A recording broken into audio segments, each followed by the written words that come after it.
the first question is, whatever possessed you to buy a school? Well, I think it all kind of started with a dream. I actually lived and worked for the previous owner, Gary Levi, in 2000, 2001, and lived and occupied the Milton School myself for about a year and a half. And it was daunting then, but I also thought that if the chance ever came about to purchase a school or be able to do something for real there, that I would. Why not a house out in the country or something? Oh yeah, I need this old brick school. I don't know. I fell in love with it. You know, we have the courtyard and the big open spaces, big rooms. You know, and there's enough there to do something more with. How many thousands of square feet is there? Approximately 85,000 square feet. Yeah. And Joel's a big dreamer. He needs a lot of space. I guess move he from is. one project to another. You know. Yeah, but come on, Meredith, you're part and parcel of this too, aren't you? Yeah. Yeah. It took him a while to talk me into it, but I think that Milton has finally become home now that we've moved in there, and there's a lot of possibility in the building. There's a lot of possibility. Sure, with that, you know, it's a magnificent old structure. Mm-hmm. And it's structurally sound, I take it. Oh, yeah. Yes. Yeah, okay. Because what? It's like triple brick construction? Oh, it really is. Yeah, they built it like a fortress. Yeah. And it's like the lumber in there, I just don't think you could find anymore, to be honest. That's great. And how long have you lived in it? Just over a year and a half. The two of you? Mm-hmm. Okay. And I take it, what, you took one of the smaller rooms or a couple of smaller rooms, made that your living quarters? Yeah, for the first year we were living in one of the classrooms at the front of the building that was sort of like an office bedroom while we built out our apartment upstairs, but now we have a full kitchen and everything upstairs. Okay. And how much living space do you actually have? Bedroom, living room, kitchen? Well, right now we have about a third of our apartment done, and that would be 800 square feet. Okay. So yeah, but two people, what do you really need, right? And besides, plenty of cats and dogs. You can go out and play handball in the court, or you got all the go for it. You can jog indoors in that place too, can't you? Yeah, you sure can. So what are you're rehabbing it? Mm-hmm. That is, you're tearing down some of the plaster, exposing the original brick. You said, and you want to have. What do you want to do with it? Well, with a place this big and our minds being as imaginative as they are, I think that we've thought of just about anything that we could do. And so it's really about whittling down what we're not going to do and what makes sense and what's economical for us now. We plan on renting to offices and businesses, and we do currently rent to the Cutting Edge Lawn Service and also Midwest Electric as a tenant there. Dan Mustang, great guy. Absolutely. I've heard of Cutting Edge before. I'm not familiar with it. And I guess there's room enough that they keep the mowers and all the implements there and all that. So then they run an office out of there too. Then I take it. They rent about a third of the warehouse. Oh, okay. Now, so. But it's probably 3,000 plus square feet. That they Okay. rent. And Meredith, you've got businesses going on though. You're an entrepreneur already. Yeah. Well, when we got the building, we knew that there was a lot of stuff in there, and our original idea was to have an auction company come in and auction away for startup funds. Yeah. But every auction company that we talked to took one look at the mess and said, no way. So, I take it it's all jumbled then? Oh, it's all mixed up in boxes and covered with 20 years of dust. Oh, okay.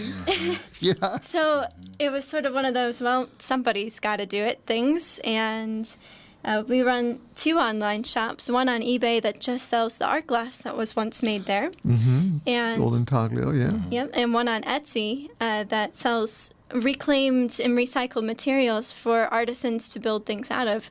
Mosaic artists, we sell the broken glass to mosaic artists all over the country. Bits and pieces of samples that he ordered in for the factory. We've seen them turn into beautiful things. Mm-hmm. That's pretty cool. Yeah, he did a lot of pewter casting as well, so we sell some of the pewter, and she shipped it all over the world. These trinkets have gone all over. How nice to move into a place that provides you with a way to keep living there. Mm-hmm. It's been really fantastic. We've been very fortunate. We had a little bit of startup capital, but for the last year and a half, I would say, basically all of our renovation efforts have been supported by our online sales. Mm-hmm. All the drywall that we build, all the lumber, all the garbage removal, it's really Generated been by our efforts. Yeah. and our sales and the that's stuff really that's in the neat. building. But you just rolled up your sleeve and started diving through all this stuff and sorting it out. Yeah. Let me ask you, from the time you moved in to the point we are now, have you done 50% of the stuff that's there? I mean, just the stuff that's left behind that you're going through, or I think we threw away about 50% of the stuff. There were Well, so many moldy boxes. We threw away a whole lot of stuff the first year. And really, that's what it was all about: cleaning. Things that cleaning, have been cleaning. ruined by sitting there so oh long. yeah, But I don't know. We discover new things all the time. The first winter we were there, we had a pipe burst going over to the Oops. gymnasium. Yeah. ouch. And the boys, they fixed it just temporarily, capped it off, and we went to really fix it in the spring. And our plumber went into one of the tunnels underneath and found 3 enormous boxes of auction quality art glass. Beautiful stuff. Beautiful things that were blown there worth a couple $100s a piece, all in perfect condition, that had been stashed there. Amazing. Yeah. I'll bet you've made some interesting discoveries too. Besides the art glass, anything else come to mind? Things you would have never expected to find, perhaps. Well, it seems that there's Where about did I one start? It seems that there's about one of everything in that building. If you need something, you just It's gonna be there. It's gonna be there. You just have to look Yeah, around. I was going to, but you got to find it. You just have to look around. We actually have a helper by the name of Andy Skaggs, and he comes in and sweeps up and sorts through. In fact, he sorts through some boxes. And But he but volunteers remembers- there, and he remembers where he puts everything's everything. At, and Good for him. Yeah. Yes. He's been a real treat, and so we're fortunate to have him. That is really neat. In fact, besides the websites where you're selling, like eBay and Etsy, I'm not familiar with Etsy. It's an independent artisan Oh, type of community. I gotcha. Yeah. But you've got another website going where people can keep up with Milton School and all that's going on? Yeah, our main website just launched recently. It's vivantproject.com, VIVANT project.com. The name of the company that owns the Milton Schoolhouse is the Vivant Project. Oh, okay, I see. So hence the name of the website. And there's access there to all of our blogs and crazy stories about us doing things in the building and things that we've come across. And there's also a place there to reserve spots for the overnights that we host, too. Okay, in fact, now you host your own overnights there as well. Yeah, we team up with different paranormal groups, okay. and they all... Okay, Yeah. because Janet Kohler is a friend of mine. She's often on this program. She's with Mineral Springs Haunted Tours. And I got an email from her recently. She's got an overnight coming up in April, I think it is. July, actually. July. Okay. Oh, I guess I got proper prior notice on that one. Yeah. But She anyway. was really excited, and we're really excited to work with her, too. And you've had paranormal investigators in there, right? Often. Yeah? So what do they find? What do they tell you? Well, There are so many stories, about the school, of know. course. Yeah. when we bought the building, we didn't buy it because it was haunted. A lot of Right. our neighbors believe that we did. But when we were approached by TAPS from Ghost Hunters on Sci-Fi Channel last October, and they came in and did an hour special, and they found just interesting things. A lot of traces of children, I guess you would say. Now, you've been living there. Have you encountered anything yourselves? I can't say that I have personally, but we're so busy that Yeah. kind of it goes by the wayside. And you don't really pay attention to things, and So- can't really afford to live in fear either. No, you're- constantly thinking that something's gonna jump out at you. Especially the first year, it was occupied by a lot of stray pigeons and chipmunks. We did I once have mean- a raccoon, a large-sized raccoon that is no more. Yeah, First night I once moved into a new house, right? And I kept hearing this noise. I thought, oh, this house can't be haunted. That was a pigeon. But I didn't know. I'd never slept that close to a pigeon before. The darn thing kept cooing and making weird noises. Yeah. No, you're right. It's home. And why have unpleasant associations with your Right. home, and why make trouble for yourself Exactly. worrying about those things? Yeah. When we bought our washing machine, the delivery driver refused to take it down into the basement because he was afraid of what might be lurking there. Oh, for I'm like, what am I going to do? Be afraid every time I go Go down to wash do the my laundry. socks? Yeah, that's kind of silly.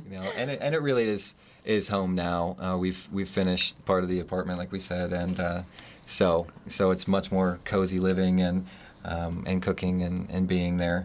It was a little spooky at times when it's freezing cold. And, Oh yeah, and you're- living you're in out something and that about. size by yourself, and you haven't really established yourself in it. It isn't quite home. It's just this place I'm staying right Right, now. right. I can imagine that was kind of uncomfortable. But that's just mentally uncomfortable, regardless of any associations with Right, right. creatures or whatever. That is really cool, though. And how often do you blog, Meredith? As often as things happen. Okay, so it's sporadic. I mean, it's not. You don't make a It's point of doing it sporadic. every day. More in the summer than in the winter because we have a lot of people that will come and there's just conversations and weird things that happen. Do people So- do people just stop by and say, "Oh, I went to grade school here" or something like Yes. that? Oh, yeah. Yes. Yeah, that's actually how we found some of our tenants. We've been approached, and some of the paranormal groups, it's, hey, just saw there was work going on here and wanted to see what's going on. So it's pleasant when you're approached by people with interest there. Other people have just walked in the building, and it's like, When we have the warehouse store Hello. open. Yeah, it's just And eventually, though, as you rehab the building, though, you'd like to get more tenants in there Absolutely. and encourage other entrepreneurs. I think we'd like to see it as a space for a lot of people who have passions and dreams that they've never thought about pursuing full time because they're sort of stuck in this idea where you have to work 9 to 5 and pay your dues before you can really make something out of life that you love. There's a lot of talented people here that we've met since we've lived here who, if they just had a space to facilitate their dreams, I think would go a long way. I think that's a great idea. Really, a business incubator, entrepreneurial incubator. I think that's super.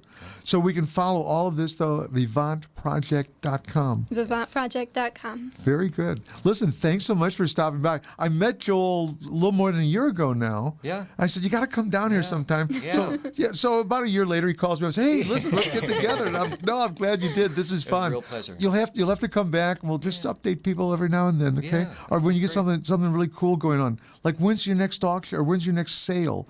Well, our big annual garage sale isn't until October. October, okay. So, Is that when my wife dropped by and picked up the Yes. piece? Okay. it's when she brought by that yearbook. We'll Yeah. keep Yeah. the website up to date and let people know of everything we have going on. We have the overnight tours that are available there, and links to the shops and pictures and There are things going on all the time, and people really enjoy seeing something happen with a building that is from their childhood. Yeah, I'm sure. Listen, guys, thanks so much for coming by. I really appreciate it. Thank you. Thank you.